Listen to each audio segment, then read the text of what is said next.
Ayan, nandito pa rin tayo sa Sitio Matala ng Barangay Kahil, dito po sa Calaca City, Batangas. Bale, pagkatapos po natin dayuhin itong bundok ni Maria na ina ni Jesus, ay magsasadya po tayo sa isa pang napakagandang spot dito po sa Sitio Matala. Ayan, magmula po dito ay palusong at palusong na po tayo mga kapilers.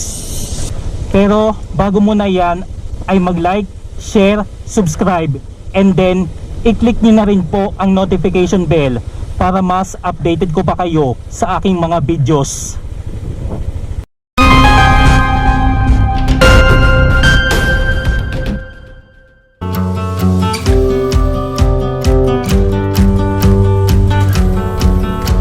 Ayan no, habang nababa tayo o nalusong ang ganda ng mga tanawin dito, kaliwat kanan, kahit saan ka man lumingon mga kapilers.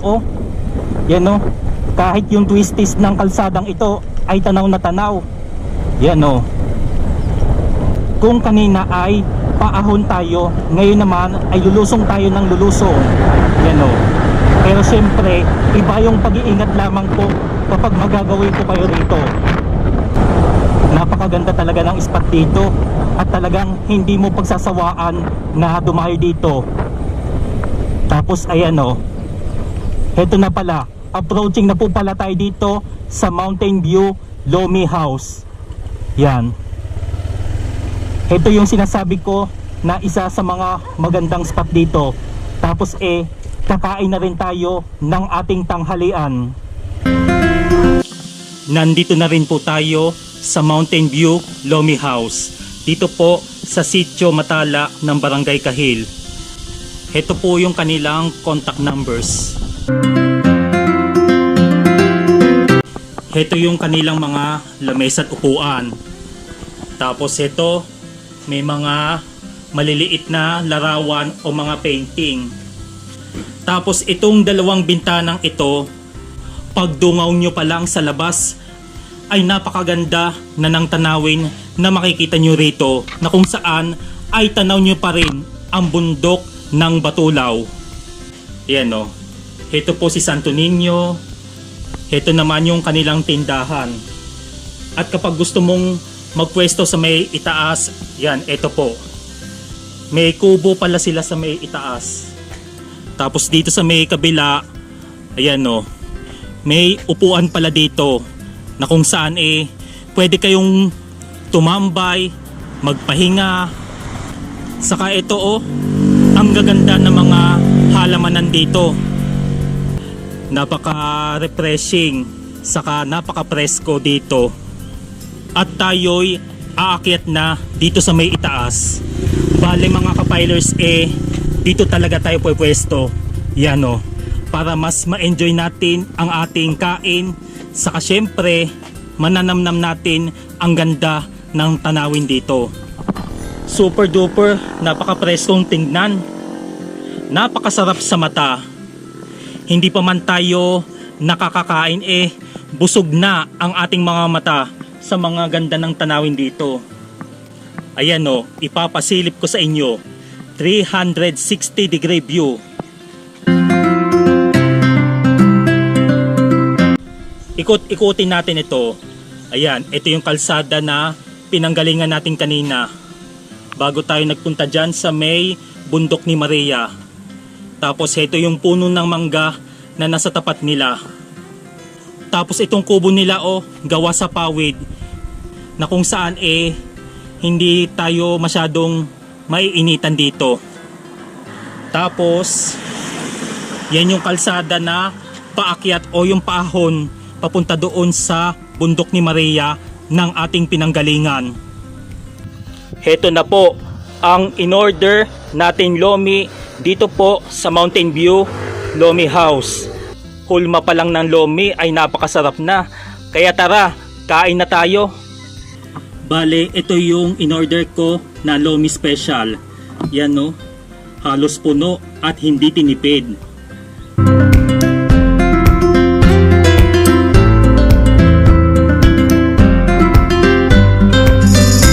Ayan bukod sa busog na busog ang aking mga mata dito sa mga magagandang tanawin dito. Busog na busog rin ako sa aking in-order na pagkain dito na lomi.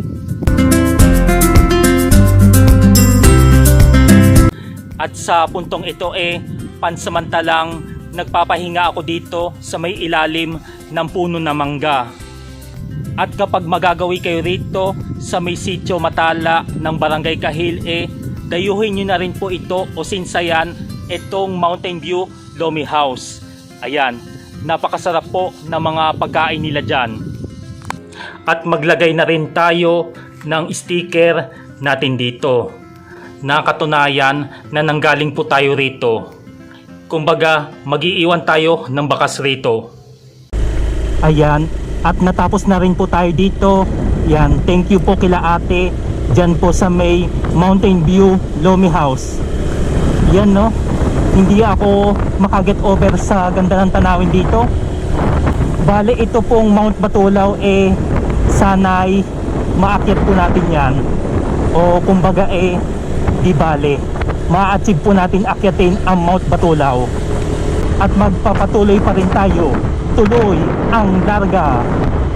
Bale, ito pong Kalaka last time na pumunta pa po ako dito sa may Kalaka is October 2017 pa, which is may ilang years na ba yun? Nako, kayo na ang mag-compute.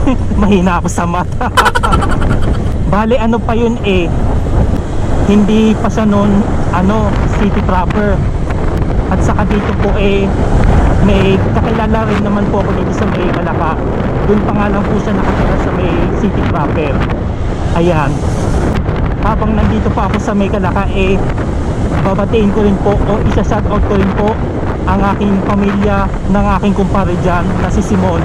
Tapos saka yung kapatid niya na si Ate Mase. Ayan, hello po sa inyo, shoutout.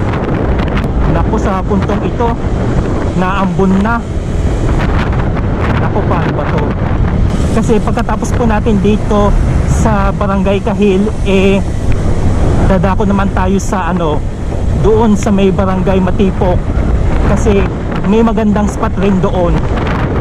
Ayan no, ito po yung basketball court nila. Habang tinatahak natin itong kalsadang ito, napakasarap magawi sa lugar na ito. Tahimik, payapa, parang siya, malayo na sa kabiasnan. Kahit sa panahon ngayon, itong 2025, meron pa rin mga ganitong senaryo o setup. Pagdating dito one way pa lang dito, kasi ayan may parteng gumuho, kaya iba yung pag-iingat lamang po kayo dito. At kapag nahulog po kayo dyan, ay alam niyo na kung saan kayo pupulutin. At kayo'y magiging kwento na lamang. Hindi lamang kwento, chismis, viral, trending, yan, sari-sari na. Yan, pati rin itong part na to yan, pag hindi niyo yan nakita, nako, kwento rin kayo dyan. Napakahaba pala ng barangay na ito, itong Barangay Kahil. First time ko lang talaga nagawi sa lugar na ito, although ilang beses na rin akong nakakarating dito sa may Kalaka. Puro lusong tayo dito. Ayan, tapos na tayo dito sa may sitio Matala.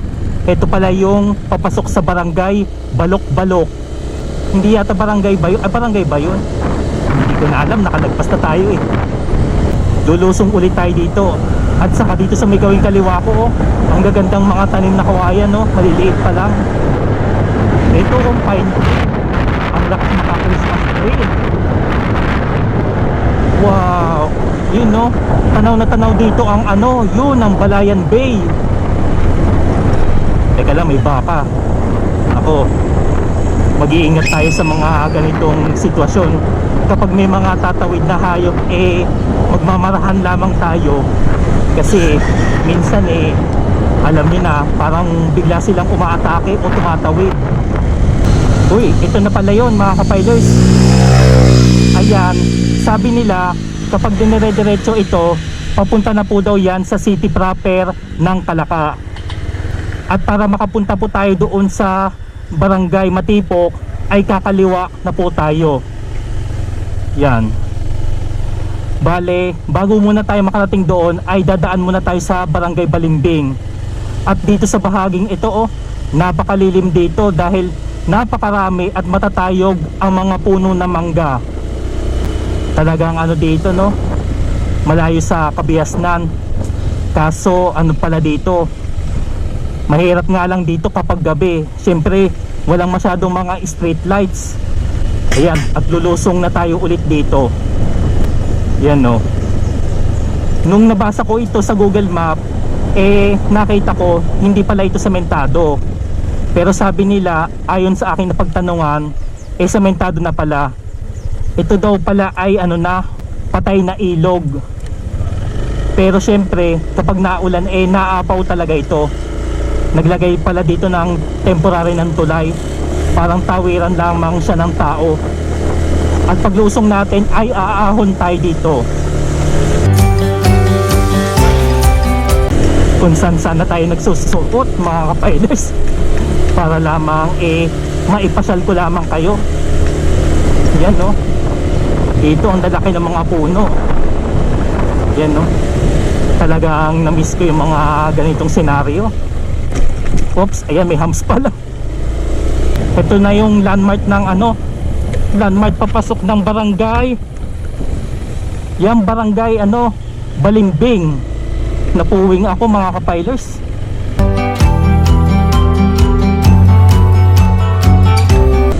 Halos mga walang bahayan dito Dito ang daming puno ng nyog sa kanang saging na pwede ninyong makuhanan. Yan, may hams dito. Probinsya Pills. Ang sarap mag-ride kapag ganitong kaaya-aya. Ang ganda ng tanawin dito. Bukid, dagat, gubat, bundok. Kasi talagang nare-relax at payapa ang iyong isip. Uy, dito ang dawak ayan tanaw na tanaw pa rin si Mount Batulaw. Dito marami silang mga tanim ditong mga gulay. Talagang buhayan dito, farming. Yan dito sa may gawing kanan ko may mga tanim sila dito.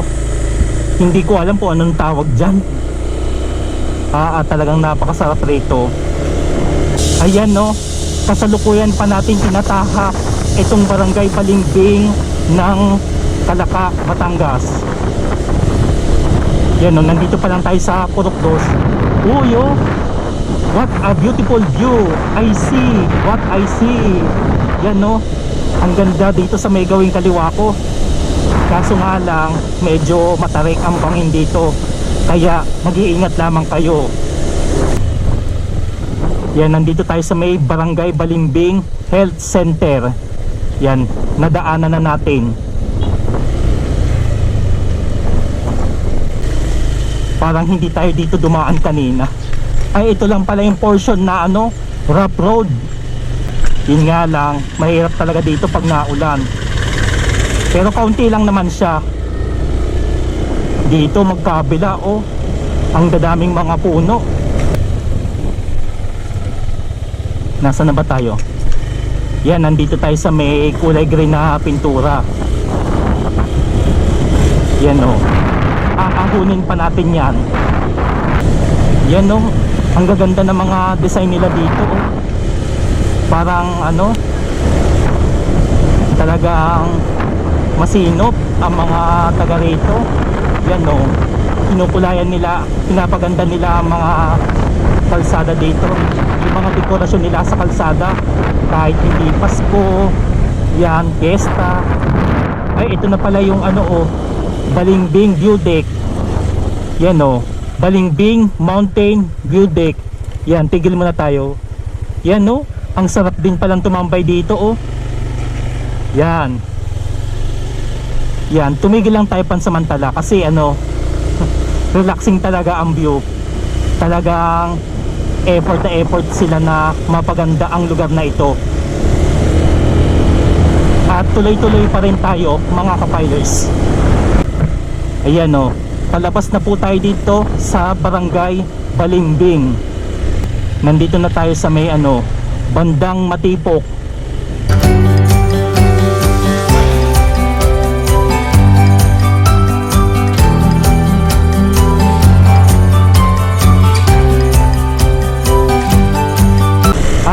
tayo dito sa may kaliwa. Oops, ingat lang, may sasakyan. Nako, kapag mga ganitong blind spot magbubusi-busi na tayo. Kasi talaga mahirap dito kapag salubungan. Ayan heto na approaching na tayo dito sa may two-way intersection. Yan, malapit na tayong lumabas. Yan, ito mga kapilers kapag tinahak nyo ito pababa, yan, itong pababang yan, diretso na po yan sa city proper ng Calaka. Tapos may daanan na rin po dyan papunta sa bayan ng Balayan. Pero kapag may panahon, time o pagkakataon sa kami budget sisinsayan din natin ang bayan ng Balayan.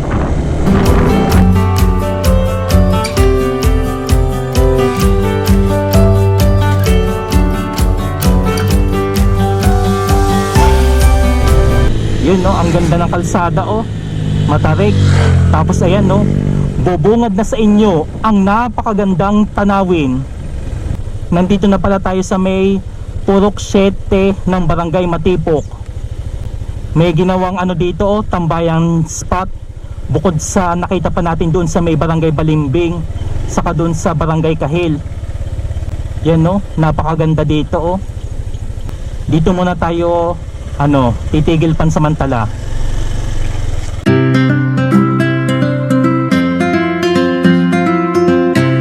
Nandito na po ako sa may tambayan spot, dito po sa may Purok 7 ng Barangay Matipok.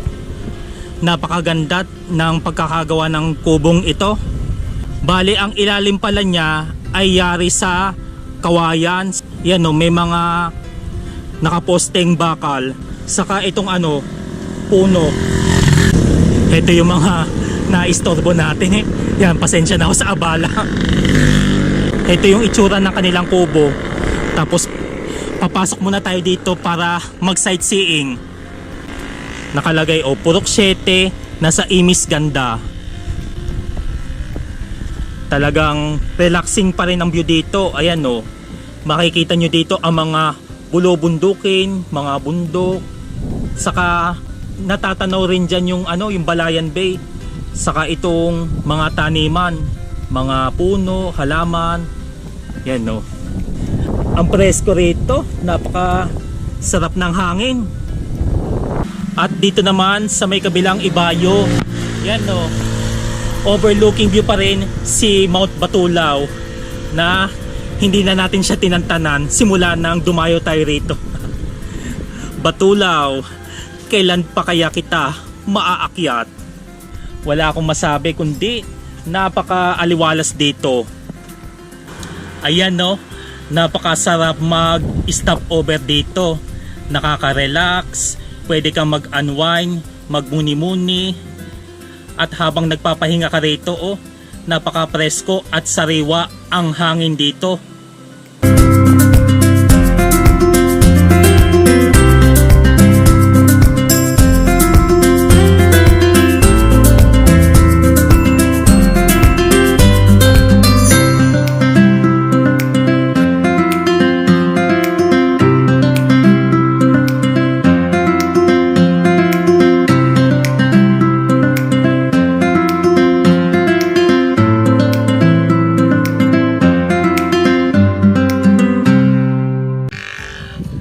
Ayan po mga ka-filers, marahil ay nag-enjoy kayo sa ating travel food trip and ride tour dito po sa City of Character. Dito lamang po yan sa Calaka City, Batangas. At kung nakaabot man kayo sa dulo ng bidyong ito, ay maraming salamat po sa inyong pagsuporta at pagsubaybay.